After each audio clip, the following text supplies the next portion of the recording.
Então quero agradecer a Jesus, aos mentores espirituais, a oportunidade recebida de poder refletir mais profundamente sobre temas tão importantes para todos nós. Então, e a vida continua? Por vezes nós não pensamos nisto. Talvez poucas vezes pensemos nisto. Mas um dia, sem contarmos, sem estarmos preparados, um dia deparamos-nos com esta questão. E a vida continua.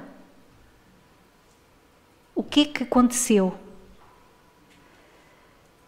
Todos nós já vivenciámos a perda, entre aspas, de entes queridos. Como é que nós encaramos essa partida? Será que foi essa partida que nos trouxe hoje até aqui, a esta casa, a esta doutrina? Será que não encontramos respostas em outras filosofias, em outras doutrinas, em outras religiões? Será que nós estamos preparados para uma partida de um ente querido nosso? Como é que nós vamos vivenciar esse momento? Sabemos o que acontece após o seu desencarne? Então, por isto mesmo, é importante nós desmistificarmos algo que é tão natural na vida, a morte. Então, Leon Denis diz-nos: toda a morte é um parto, um renascimento. É a manifestação de uma vida até aí latente em nós, vida invisível da Terra, que vai reunir-se à vida invisível do espaço. Isto são palavras, mas são palavras sentidas e profundas, com uma grande sabedoria. Claro que muitas das vezes falar é fácil, mediante determinadas situações e circunstâncias. Mas nós precisamos de trabalhar a aceitação e desmistificar a morte.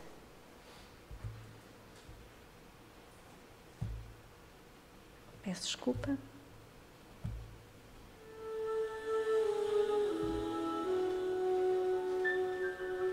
A morte não é nada. Eu somente passei para o outro lado do caminho. Eu sou eu, vocês são vocês. O que eu era para vocês, eu continuarei sendo. Me deem o nome que vocês sempre me deram. Falem comigo como vocês sempre fizeram. Vocês continuam vivendo no mundo das criaturas. E eu estou vivendo no mundo do Criador. Não utilizem um tom solene ou triste. Continuem a rir daquilo que nos fazia rir juntos. Rezem, sorriam, pensem em mim, rezem por mim. Que meu nome seja pronunciado como sempre foi, sem ênfase de nenhum tipo, sem nenhum traço de sombra ou tristeza. A vida significa tudo o que ela sempre significou. O fio não foi cortado. Por que eu estaria fora de seus pensamentos agora que estou apenas fora de suas vistas? Não, eu não estou longe de vocês, apenas estou do outro lado do caminho. Vocês que aí ficaram, sigam em frente. A vida continua, linda e bela, como sempre foi.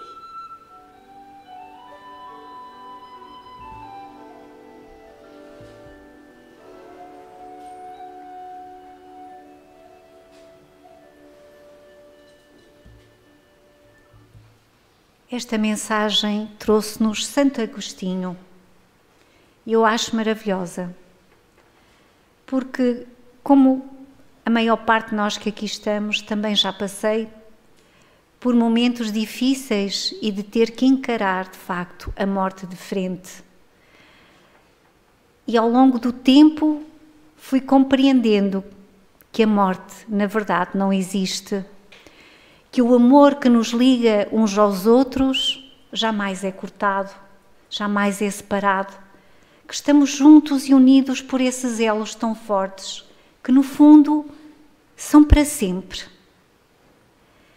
Então vamos tentar perceber a morte e vamos encará-la naturalmente.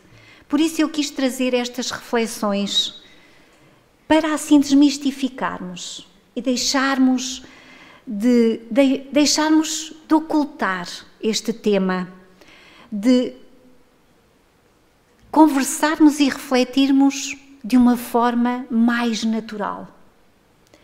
Então fomos ao Livro dos Espíritos e na questão 68,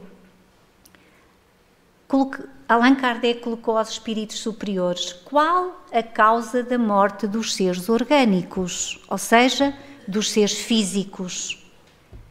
E os espíritos de luz respondem: esgotamento dos órgãos. E se nós percebermos, seja numa doença ou seja até por acidente, naturalmente é sempre devido a um esgotamento de órgãos. Os órgãos deixam de funcionar harmoniosamente e em equilíbrio e, evidentemente, há um esgotamento. Poder-se-ia comparar à cessação do movimento de uma máquina desorganizada? E os espíritos de luz respondem sim.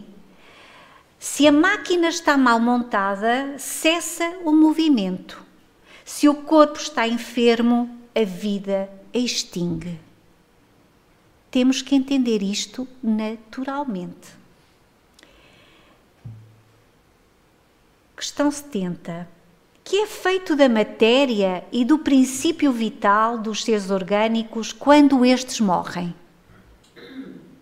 E a espiritualidade nos diz: a matéria inerte se decompõe e vai formar novos organismos. Vejam que coisa mais linda, que até mesmo um corpo morto, entre aspas, em decomposição, vai dar vida a outros.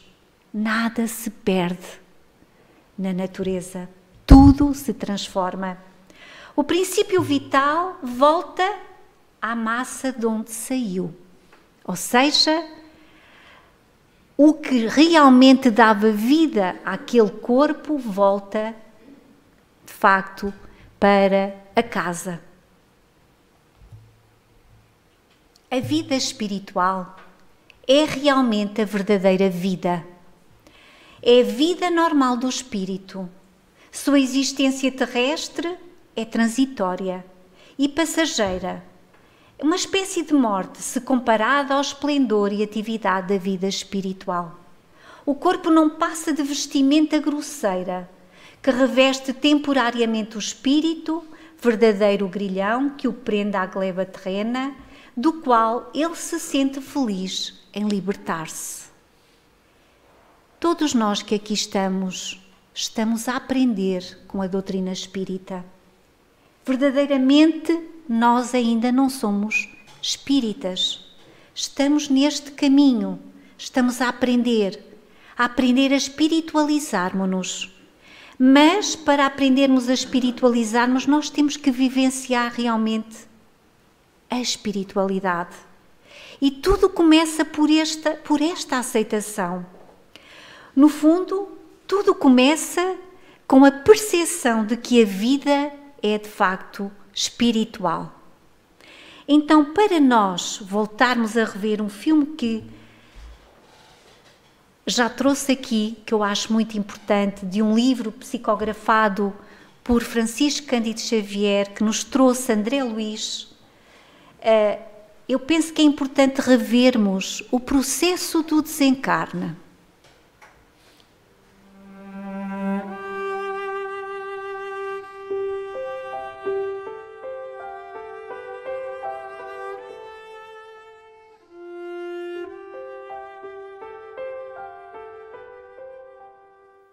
Compreendia, mais uma vez, que há tempo de morrer como há tempo de nascer.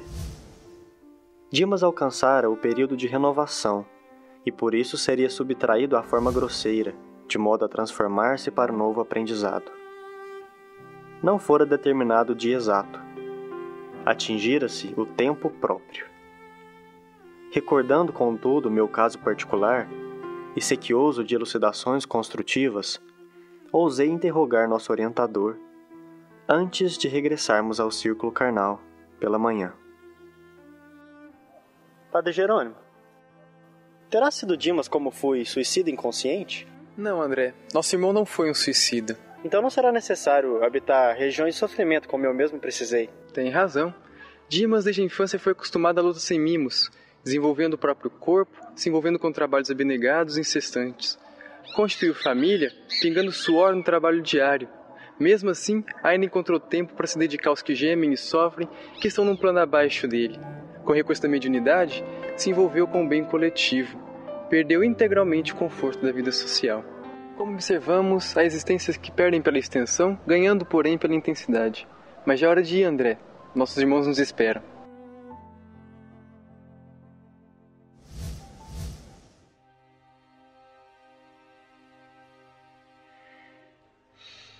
Dimas permanecia sob agitações psíquicas muito fortes.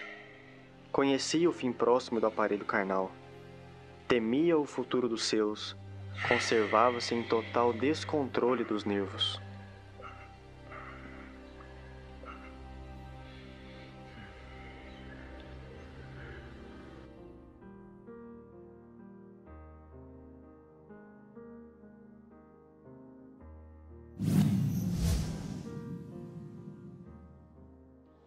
Meus irmãos, que bom que vocês chegaram. O desligamento será hoje? Sim, a resistência orgânica terminou. Já estamos autorizados a aliviá-la. Está na hora.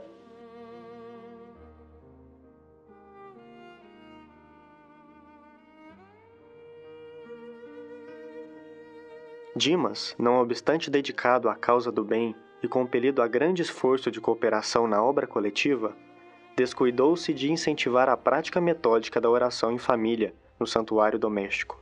A esposa do médium, ao pé dele, mantinha-se firme ao seu lado, olhos vermelhos de chorar, emitindo forças de retenção amorosa que prendiam o moribundo em vasto emaranhado de fios cinzentos, dando-nos a impressão de peixe encarcerado em rede caprichosa. Teria de ser o primeiro empecilho a ser removido.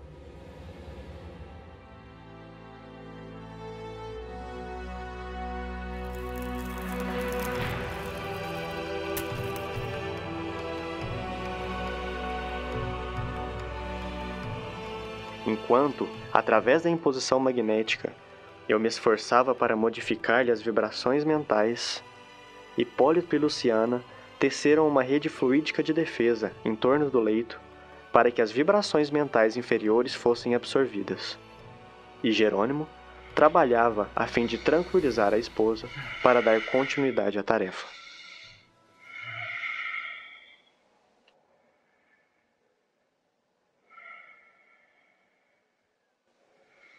Querida, vá descansar. Gostaria de vê-la bem mais forte. Sinto-me bem melhor. Sinto que o dia será de calma e reconforto. Pode ir. Tem certeza, querido? Estou bem. Pode ir.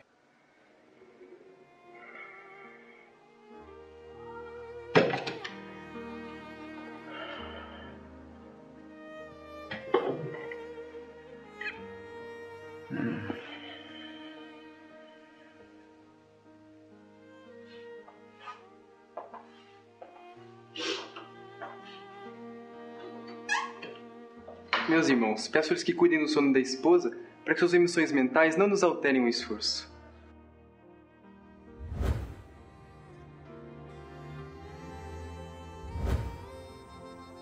Através da mentalização, Jerônimo forneceu a oportunidade da oração final ao nosso amigo.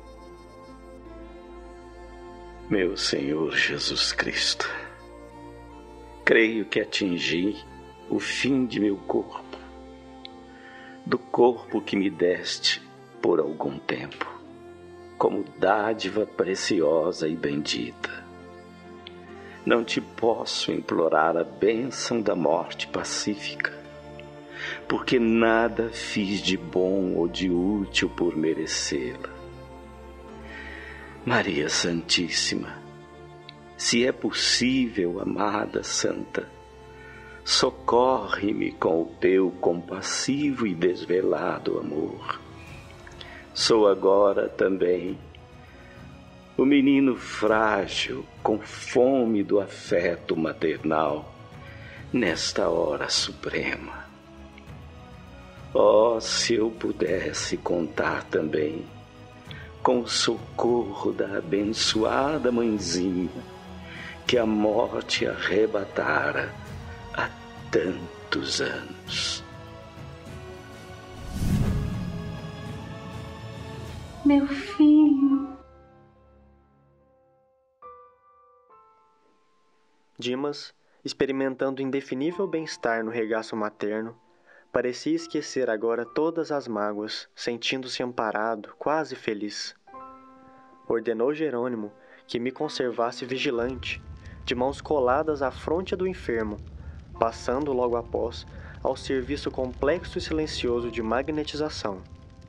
Havíamos iniciado o desligamento.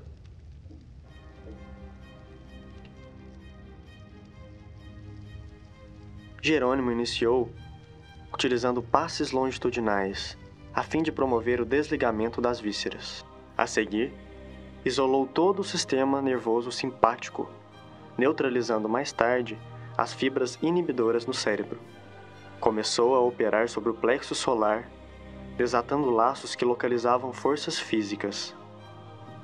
Com espanto, notei que certa porção de substância leitosa extravasava do umbigo, pairando em torno.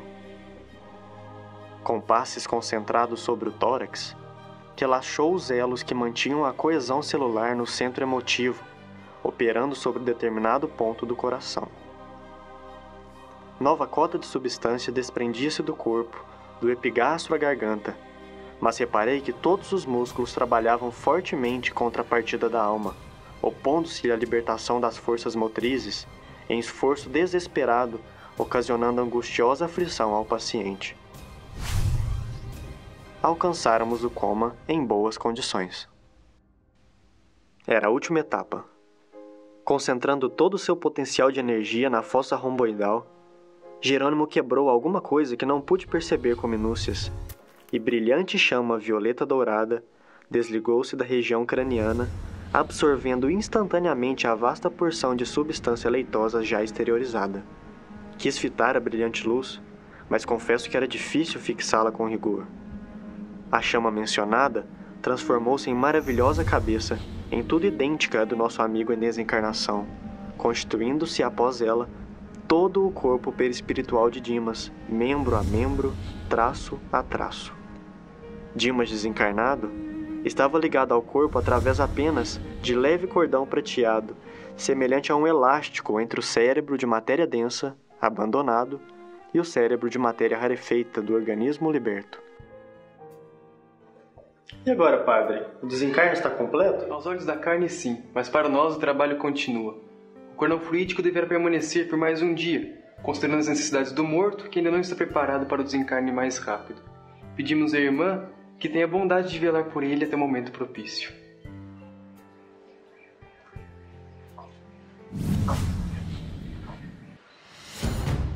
Devido aos méritos adquiridos, foi permitido que Dimas tivesse defesas pessoais. Mas a residência conservava-se à mercê da visitação de qualquer classe. As câmaras mortuárias não devem ser pontos de referência à vida social, mas recintos consagrados à oração e ao silêncio. O sentimentalismo exacerbado da família inconformada é sempre prejudicial ao processo de desligamento.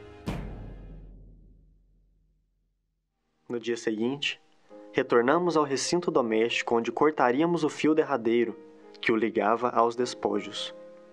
Estávamos a postos 2 horas antes de organizar-se o cortejo fúnebre. Reparei que o médium liberto tinha agora o corpo perispiritual mais aperfeiçoado, mais concreto. Jerônimo examinou-o, auscultou-o como clínico experimentado. Em seguida, cortou o liame final. Dimas livre, Dimas espírito, despertava.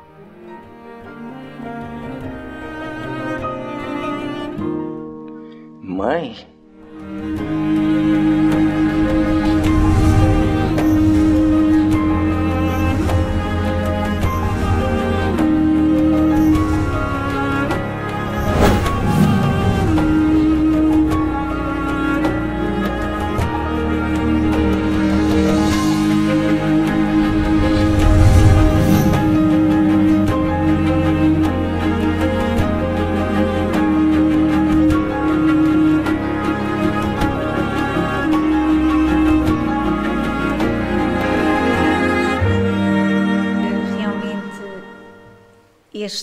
Este livro é digno de ser lido para nós podermos compreender melhor todo este processo. Acima de tudo, percebermos que nunca estamos sozinhos, que ninguém é abandonado, que naquele momento exato, realmente, Dimas teve todo o apoio, toda a ajuda da espiritualidade maior. Podemos também refletir um pouco sobre toda a situação vivenciada naquele momento. A esposa, que no fundo retrata muito o que nós somos e aquilo que nós fazemos, que prendemos os nossos entes queridos cá, com a nossa energia, com a nossa vibração, prendemos-los. Vejam o que a espiritualidade maior fez. Trabalhou nela de forma a libertar, no fundo, aquela rede magnética que estava a prender Dimas. E logo de seguida trabalhou no Dimas para que ele se sentisse melhor. As melhoras da morte. São aqueles momentos tão importantes para que os familiares se afastem e o desencarne realmente seja concluído com maior harmonia, com maior tranquilidade para os nossos queridos, os nossos entes queridos. Depois, todo o processo maravilhoso, aquele último momento da prece em que ele pede ajuda e como ele gostaria de ser acolhido pela sua mãe e teve esse merecimento. E com certeza, se nós trabalharmos nesse sentido, também nós poderemos um dia, quando partirmos para o outro lado, sermos recebidos pelos nossos familiares. Precisamos é de trabalhar já nessa situação, em nós mesmos. Depois, perceber o quanto é importante o momento do velório ser realmente feito com o maior respeito e a maior tranquilidade, porque existem muitas formas, em termos espirituais, de vampirizar mesmo, de sugar todas as energias, de se aproveitar daquele desencarnado para realmente não para lhes fazer mal. E, portanto, as nossas energias, o ambiente que nós podemos trabalhar, ou seja, doar em orações, em preces, é o melhor para que os nossos entes queridos, os nossos amigos, os nossos conhecidos possam ter um momento mais harmonioso. Então, nós nunca estamos sós. E o momento deste despertar, em que ele, quando abre os seus olhos espirituais, percebe que está vivo, que tem ali a sua mãe. Então, o instante da morte vai depender muito. O desprendimento do perispírito não se completa subitamente. Opera-se gradualmente e com uma lentidão muito variável conforme os indivíduos. No caso de Dimas, porque ele foi também um médium que trabalhou para o bem, para o amor, teve esse merecimento de despertar mais rapidamente. Em uns é bastante rápido, podendo-se dizer que o momento da morte é também o da libertação, que se verifica logo após. Em outros, sobretudo naqueles cuja vida foi toda material e sensual, o desprendimento é muito menos rápido, durando algumas vezes dias, semanas e até meses. o que não implica a existência no corpo da menor vitalidade, nem a possibilidade de um retorno à vida, mas simples afinidade entre o corpo e o espírito, afinidade que sempre guarda relação direta com a preponderância que durante a vida o espírito deu à matéria. Então é importante preparar este momento? É muito importante nós prepararmos o nosso momento, o momento do nosso desencarne. É muito importante prepararmos o momento e estarmos preparados para o que pode acontecer com os nossos entes queridos, porque é aquilo que é mais certo, é a morte, que não é o fim. Também no Livro dos Espíritos, Allan Kardec pergunta à espiritualidade: que é a alma no intervalo das encarnações? E eles respondem, os espíritos de luz: espírito errante que aspira a novo destino que espera. Quanto podem durar esses intervalos? Ou seja, quando o espírito desencarna no mundo espiritual, quanto tempo poderá realmente durar? E eles dizem-nos: desde algumas horas, pode ser quase até imediato, até alguns milhares de séculos. Vai depender. Essa duração depende da vontade do espírito ou lhe pode ser imposta como expiação? É uma consequência do livre-arbítrio, diz a espiritualidade superior. Os espíritos sabem perfeitamente o que fazem, mas também para alguns constitui uma punição que Deus lhes inflige. Outros pedem que ela se prolongue a fim de continuarem estudos que só na condição de espírito livre podem efetuar-se com proveito. Então significa que o espírito, ao partir para o plano espiritual, vai ter uma infinidade de coisas a fazer. Quer dizer que eu não vou ficar lá a contemplar, a agradecer, a nada fazer. Não. O espírito continua a evoluir, a aprender, a desenvolver-se. De que modo se instruem os espíritos errantes? Certo, não o fazem do mesmo modo que nós outros.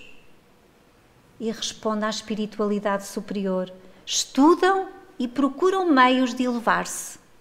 Veem, observam o que ocorre nos lugares aonde vão, ouvem os discursos dos homens doutos e os conselhos dos espíritos mais elevados, e tudo isso lhes incute ideias que antes não tinham. Na erraticidade do espírito progride? Pode melhorar-se muito.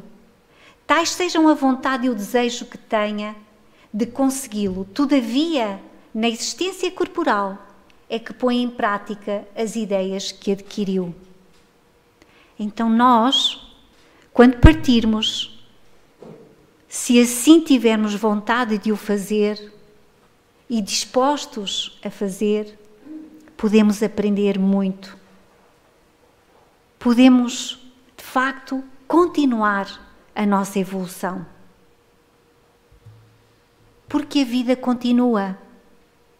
E nós temos uma literatura infindável, tão esclarecedora, que nos traz ensinamentos, esclarecimentos, testemunhos valiosíssimos para percebermos o que é que acontece quando desencarnamos. O momento do desencarne e depois o que acontece no mundo espiritual. Qual é realmente o processo? Então este livro, também pelo Espírito André Luís, através do médium Chico Xavier, e A Vida Continua, é um livro extraordinário,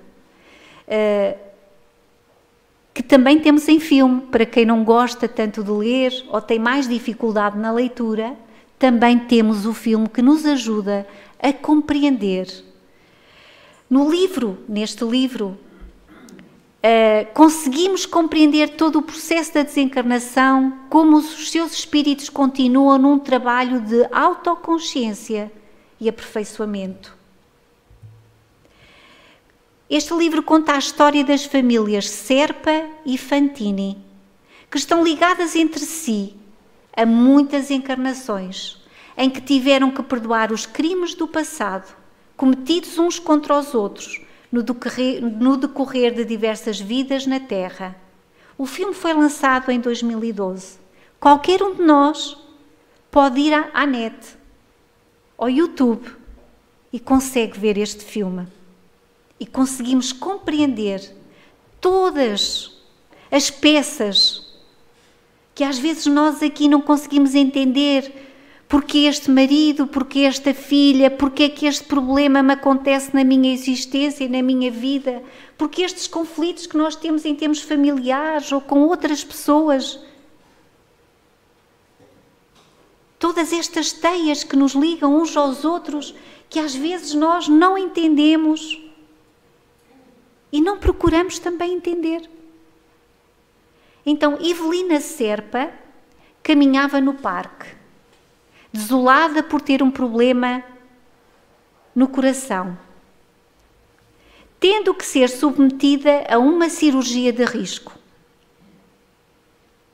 Do outro lado do mesmo parque, Ernesto Fantini também refletia na vida.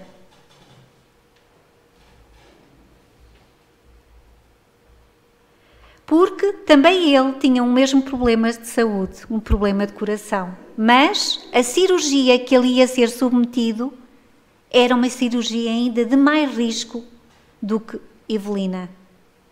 Ambos se conhecem, casualmente, pensamos nós, não é? Que muitas das vezes achamos que as coisas nos acontecem por acaso.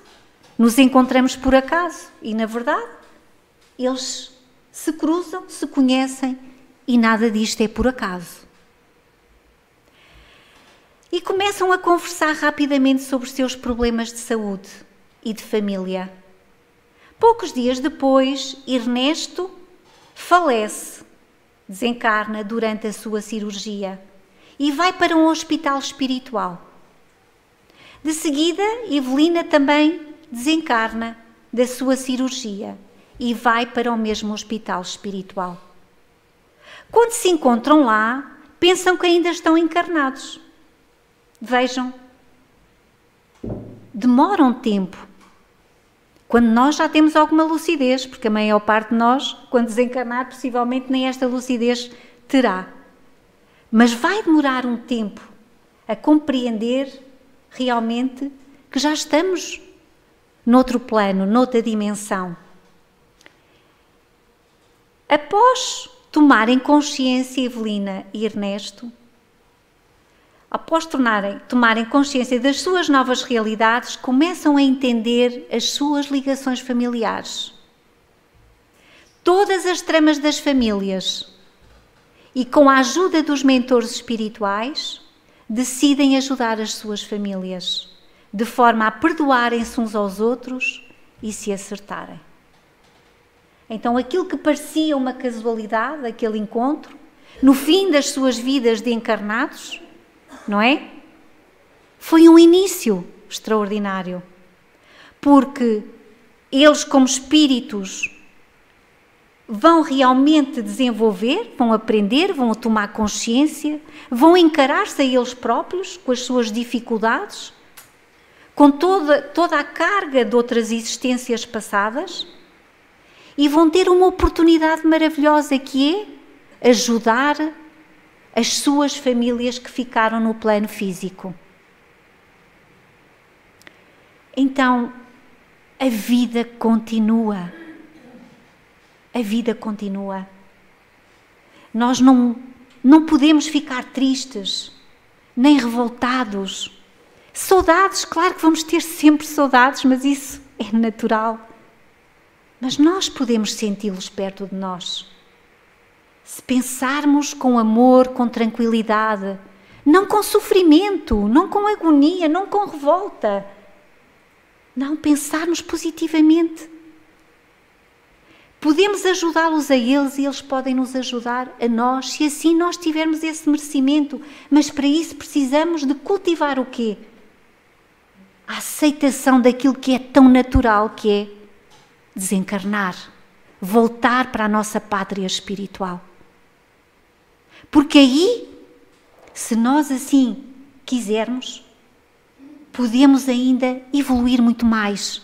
Podemos ser úteis, podemos trabalhar, porque nós não vamos para lá para ficarmos a descansar para a vida eterna.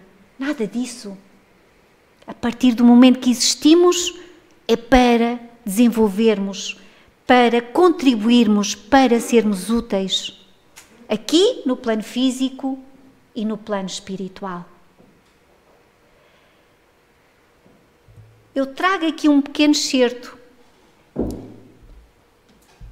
só para vocês ficarem com vontade de reverem ou verem, para quem está aqui há pouco tempo e ainda não conseguiu, no fundo, ler o livro ou ver o filme, um trailer deste livro que é um filme. Eu posso ver alguém da minha família, o meu marido? Neste momento não lhe faria nenhum bem. Eu acho que nós estamos num hospital psiquiátrico. Na vida, muitas portas se abrem. Vocês acreditariam em mim se eu dissesse que não mais pisamos o planeta Terra? Evelina, eu estou com medo. Qual seria a finalidade de estarmos aqui, instrutor Ribas? Aperfeiçoamento pessoal. Algumas relações não têm fim. Sabe qual foi a sensação que eu tive quando vi você pela primeira vez? Que eu já te conhecia de vidas passadas. E certas dívidas não são esquecidas. Agora que te encontrei, eu não divido você com homem nenhum. Não, a gente não tem mais nada um com o outro. Eu matei um amigo há 20 e tantos anos e nunca mais tive paz. Matei porque ele assediava minha mulher. Vera, você sabe que Evelina já estava morta para mim muito antes do médico assinar o atestado de óbito dela. É hora do ajuste de contas. Fora daqui, assassino! Saber perdoar é recomeçar a viver. Do mesmo autor de Nosso Lar e a Vida Continua, inspirado no livro de André Luiz, psicografado por Chico Xavier, 14 de setembro nos cinemas. E a vida continua. É preciso refletir. Quando eu vi os meus irmãos partirem, eu pensava, eles não podem ter morrido, não podem. E eu não tinha consciência do mundo espiritual. Criada na católica, na verdade eu não tinha essa consciência. Mas eu sentia dentro de mim que eles não podiam ter morrido. Algo me dizia. E chegar à doutrina espírita, entender o porquê deles terem partido, de todas as tramas das nossas vidas como família, é um consolo extraordinário. Saber que um dia poderei, realmente, se o merecer, voltar a vê-los. Na verdade, para mim não me importo se não os voltar a ver, porque aquilo que mais me importa é saber que eles estão bem. Que eles estão bem, que sejam felizes, não importa aonde, nem como. Só quero que eles estejam bem, em paz, em harmonia, possam progredir, que não se prendam aqui nem a nós. É isto que nós devemos desejar aos nossos queridos. Não prendê-los, não sufocá-los, não obsidiá-los. Libertar, porque o amor é isso, é libertar, deixar ir, deixar os passarinhos voarem. É isto. Então, Joana de Ângeles nos diz: a vida avança para a plenitude, tudo contribui para o crescimento e a sublimação do ser. E tudo o que nós vivenciamos, tudo, seja o que for, são sempre oportunidades para crescermos, mesmo aquelas mais amargas, mesmo aquelas mais difíceis, possivelmente são essas mesmo que nos fazem crescer. Muito obrigada.